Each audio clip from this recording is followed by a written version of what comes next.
Patuloy na pinag-uusapan ng mga manonood ang mahigit 2 linggong pagkawala ni Vice Ganda sa noontime show Night Showtime.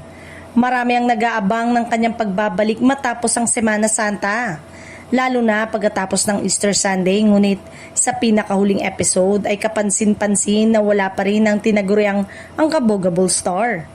Sa gitna ng kanyang patuloy na absence, naging usap-usapan sa social media at maging sa mga umpukan ng netizen ang epekto nito sa overall energy ng programa.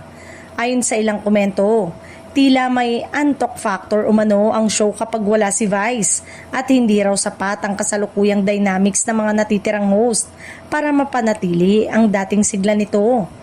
Kasama sa mga naiipit sa usapan ng co-host na sina Kim Chu, Vong Navarro at Jong Hilario.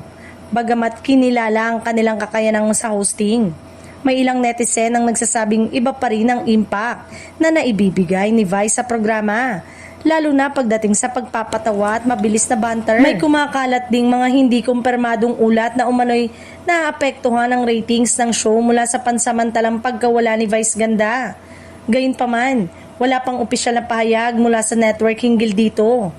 Hindi rin may kakailang malaking bahagi ng appeal ng programa ang tandem ni Vice at Ann Curtis. Maraming fans ang nagsasabing inaabangan nila ang kanilang bardagulan at natural na chemistry sa stage.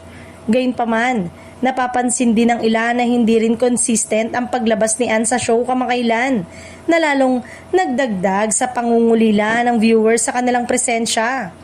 Sa kabila ng lahat ng ito, nananatiling matatag ang suporta ng fans sa programa at sa buong hosting team. Marami pa rin ang umaasa sa agarang pagbabalik ni Vice Ganda, na para sa kanila ay hindi lamang host kundi isa sa pangunahing dahilan kung bakit patuloy nilang tinututukan ng It's Showtime araw-araw.